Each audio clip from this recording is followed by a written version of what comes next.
Hello. I hope everybody's doing well. I really hope everybody's doing well. I'm excited to be here. I'm honored to be chosen to speak. I love the things that you guys are doing at Creative Mornings. Buffalo is definitely creative. We are a collection of awesome individuals. I've been able to meet some amazing individuals, but I have a certain amount of time, so I'm going to get right into it. A lot of times we want to introduce ourselves, but I'm deciding to introduce myself in this way. I am a beautiful and intelligent brown-skinned woman, a mother, a wife, a taxpayer, a business owner, master degree holder. I'm a procrastinator at times. I'm a mistake maker, but a learn from my failures type of woman. I am a let's not make excuses for my errors. I am a get out of the bed early and go to bed late type of person, an overcomer. I am a storyteller, and I tell stories with the hope to ignite a hope and to heal and to encourage, and a hope to connect others and showcase the fact that we are more similar than different. Sharing stories have the ability to build community, and it can encourage. And so that is my hope today. I hope that I encourage you guys. Today, I want to share my story, the story of pain, passion, and purpose. See, I was born to an intelligent, beautiful, with a dimple in her cheek, just like me. I was born to a beautiful brown-skinned woman who was a lover of poetry, puzzles, who was a writer, whose brother was and still is a playwright, a woman, my biological mother, Laura Parker. I've learned that beauty and pain often dances together. And so there's this beauty of birth. I was born, that's beautiful.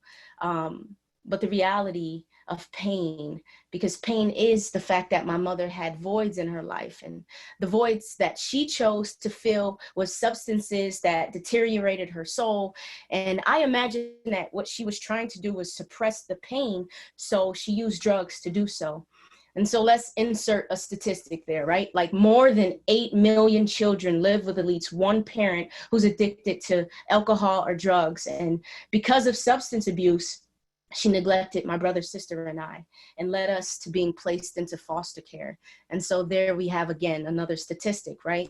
Children of addicts are more likely to be placed with a non-parent or a caregiver or into foster care. So already the odds are stacked against me. I'm already a statistic straight out of being born, you know. We were diagnosed as being emotionally handicapped and unable to express ourselves due to the trauma that we were faced with. And I was deemed a failure to thrive, like a failure to thrive. Like there were people who said, hey, this kid's not going to be able to thrive because of this. That's interesting. And the story is going to be getting more interesting based off of that perception or that thought, failure to thrive. I was 14 months old when I was placed in a foster care, and after a few years, our mother died, and she was only 24. She died from an overdose. She died trying to fill a void that we all may have, that feeling of hopelessness, right? See, I was only 3 years old. She was 24. My sister, brother, and I were considered what? Underdogs. Me, an underdog, as defined as a loser or predicted loser in a struggle or contest, also defined as a victim of injustice or persecution. Let's insert another statistic, because as the number of traumatic events experienced during childhood, as that increases, the risk for other health problems increases as well, like depression, alcoholism, drug abuse, suicide attempts, all of these things. The underdog, this little brown child, these brown children passed off to a system. I grew up with emotional issues, and yes, that statistic rings true. I had some issues that pushed me to the point where I too tried to take my own life, because I felt like, what's the point? I grew up with these issues and these problems, insubordinate. I was rebellious. Oh, I was that kid that teacher did not like, and I loved it, because that filled this space within myself. I couldn't express what was going on. the underdog, little brown foster girl on the east side of Buffalo. The teacher notes, the suspension letters, expulsion. Can't get no more underdog than that, right? A predicted loser. It's interesting what many hands and one mind can do, though. Interesting what a community of like-minded individuals can do. This is where passion begins. In my teens, I was introduced to a program called Yo Buffalo, Youth Opportunity. And in this program, I was introduced to a slew of activities. I was introduced to SEPA Gallery, Squeaky Wheel, Buffalo Weed and Seed. I was able to take part into different activities at City Hall. We traveled and talked to different leaders and legislation and legislators and just a variety of things that I was able to do. This opened my mind. It made me think beyond. See, in my house, growing up in a foster home, later adopted by a beautiful brown-skinned woman, but growing up, looking across the street and seeing a drug house next door, right out my window was another drug house. And I would see fiends going through the alley trying to get their next fix. That was normal. But going through this program, I began to question the normalcy of this circumstance. Why is there a drug house in front of me? Why is there a drug house next door to me? Why are all the people who are getting and consuming drugs are dipped in chocolate like me? Disparity. Are they two underdogs? Questions I wanted answers to. Why? Because the thought to think beyond was given through community, through a program, a youth program, youth opportunity. Then I began to learn about photography, and I began to learn about film, and I began to learn how to take my words and put them together to express myself, to say something, to make statements. Art. I learned how to develop my mind. I learned how to perceive differently, change perspectives, to want to see change. And so I used this ability, this creative ability, to utilize my skills, my talents, all the things that I considered who I was, my faith, God, hope. I began to use those things within every aspect of my life to do what? To question reality. Why and what can I do? These extracurricular activities, these artistic formats and artistic places and platforms that I was being able to take part in me shaped and molded this underdog, this failure to thrive, passion, brewed within me. I wanted to be, I wanted to exist, and I wanted to go far beyond what individuals thought that I would be. I wanted to paint my own portrait. This is my canvas. I paint colors. I am the ruler of what I am going to do. I exist. No, I am not. I am not an underdog. I am an achiever. And so I kept propelling myself into directions in which I can utilize this art. How can I shape and mold a photo to shape and mold stories? How can I connect people from the west side and the east side, the south side, the north side? How can I break down stereotypes? How can you see me for who I am beyond the color of my skin? I want you to see me.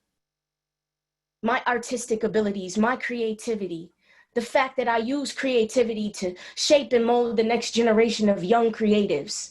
When I go into a classroom, and why am I even able to go into a classroom? Because I was given those gifts, those talents, those skills, those opportunities as a young person. The young person they said would be a failure to thrive, the young person who was considered an underdog, the young person who they said statistics may show, but your statistics were wrong. Maybe in some cases they were right, but I stand with 3 degrees. Why? Because someone gave me a tool, and that's creativity, that's art. Creativity helped shape my mind. It made me think beyond. I come from the east side of Buffalo. I come from a rough spot. I made mistakes. I've done things that weren't great, but I utilized my creative skills And I go into those classrooms and I teach young people to think beyond. Think beyond the circumstance that you're in. Think beyond the color of your skin and what you see everyone else doing. What are you going to do with yourself in the time that you have? We have birth and we have death, and that dash in between. What will your dash say? Who will you be? I choose. I choose to go beyond what they said. I choose to soar. Counselor, doctor, whoever you may be, who place statistics on me for whatever reason. Look at what creativity has done. Look at what a community has done. My mother, my adoptive mother, Latifa Fareed, she chose to take me, my sister, and my brother in her 50s. She said, I'm confident I can. I'm confident I can take these young people and whatever trauma and traumatic circumstances they come from, I can shape and mold them and I can give them purpose. And she did. She's still here, 87, and she stands proud of me, the underdog, the failure to thrive. No, I'm a storyteller. I'm a creative. I'm a mom. I'm a wife. I am brown. I am Black. I am culture. I exist. I am not the underdog. And with my life and with my stories, with my skill and with my creativity, I will make statements. My question is, what will you do with your creativity? How will you get to purpose? Pain, passion, purpose. This is called purpose. I really appreciate this opportunity to share my heart, to share my story, to share it with you in the hopes that you may take whatever you are, share it, do something, no excuses, make mistakes, get up, keep it moving. What will you do with your dash? How will you make statements with your creativity? Thank you. I appreciate you guys.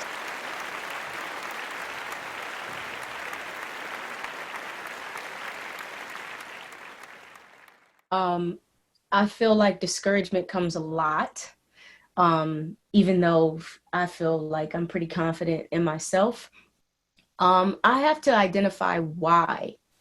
Why is there discouragement? And you know, when I tackle that question and break that question down and then come, you know, get at the root of something. So I look at things like in Proverbs. So I read the Bible a lot, and in Proverbs, there's a lot of sayings, a lot of wise sayings, and there's a lot of wisdom in it. And so one of the things I believe in Proverbs, or probably throughout the Bible, it speaks about chopping at the root of something. And so if you have a tree and you plant a tree and you see that the fruits are not what you want it to be, then you don't just cut off the fruit. You have to get at the root to see if there's an issue there. So if discouragement is coming up, I have to get at the root of the problem. So if I'm feeling kind of down about myself and who I am, well, why am I feeling this way? And how can I start to, you know, develop that space within myself? It just depends on what it is. So my response is to try to figure out why. If you're discouraged and you feel that way, don't try to come at it like, oh, I'm discouraged. Okay, let me be happy. Let me fill my life with happiness, because when that happiness dissolves, you're still discouraged. You're still sad.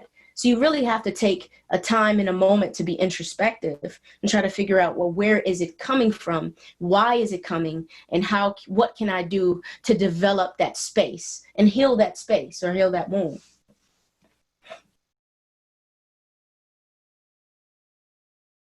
This is a question that comes up a lot. Like, okay, that sounds great, but now what? You know, and which is great, because you need to hear something, learn something, and then do something. And there needs to be action behind that process. So my encouragement is this: who are we as creatives, as an individual? Like, what is my responsibility within my space? Each of us have branches, I'm sure, right? Let's keep on this tree concept. Each of us have branches and things that we're connected to, organizations, people. Mine may be youth and other organizations and businesses and companies. Like how do I utilize my skills, my gifts, my skills, my talents, my passions, and continue these conversations within my network? And then find ways like, okay, I'll use me as an example. I'm a teaching artist. One of the things that I do is go into classrooms. I'm doing a lot of Zoom things now, but it's nothing like being in the classroom. When I'm in that classroom, my mindset is, how do I transfer what I've learned to these other young people? So how do I teach them to think beyond?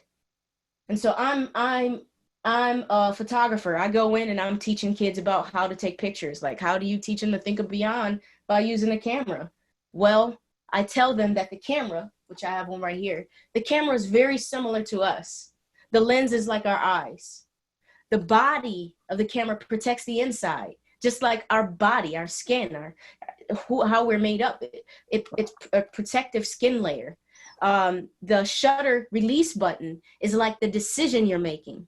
The viewfinder in the back where you're looking through, that's how you see things and how you perceive things. And then it's all about what you choose to put in your viewfinder, how you frame and compose the situations and the circumstances that you're in, how you perceive it, how you're looking at it. There's different perspectives. I can do a bird's eye view. I can do a worm's eye view. It's all about how you stand and where you are. And when you get that space and when you figure it out, like, this is what I want to focus on, this is what I want to achieve, this is what I'm zoned on, and I push that button, I've made my decision that that is the goal I'm going after. And then you showcase it. You exhibit that. You exhibit what it is that you've created, you know? And I think that if you're a teacher, learn whatever you've learned as a human being. Like, how do you then take that into the classroom? I am your tutor, your coach. I'm trying to coach you through life, because when you get out there, that's it. You got to make choices and decisions. You got to make it happen. So how do we continue the conversation? How do we continue this work? You learn, you do, and you give back. You just do the thing you do. Do the thing you love. Be creative. I mean, who I am is rooted in my faith. I have a strong faith in God. I believe in Christ, you know, and I read the Bible, and the Bible teaches me a lot of very, very like life lessons. And so I take that and I apply it to my life. One of the top commandments within my faith is to love your neighbors, love each other as yourself. And that's really what I'm trying to do. I'm trying to love other people. Now, love is not just like, oh, everything that you are, I love you and I embrace everything and this is all great. Like, love is strong, love is firm, love is fair, love is unconditional. So when I walk into a classroom, it's similar to when I step into my house. What keeps me focused is my faith. I know that I need to continue to love other people and to continue to do that with the things that I was given or the passions that I feel like I have, which is creativity, photography. When you see my work, you're going to see an expression of how do I connect people. All of the exhibits that I've ever done, the purpose behind them was to showcase perspective. When I did an exhibit called Tales from the Porch, I went around the four corners of my city and I captured individuals on their porches talking about their community, talking about their experiences. And the experiences on the west side, similar to the east. The stories on the east side, similar to the north, which is similar to the south, which tells me we are human. And how do I do that? By the fact that I love enough to go out and say, hey, I want to learn about you. I don't want to have stereotypes about you. I want to know you. I want to learn you. I want to build community and build relationships. And so I just find ways through my creativity to do that.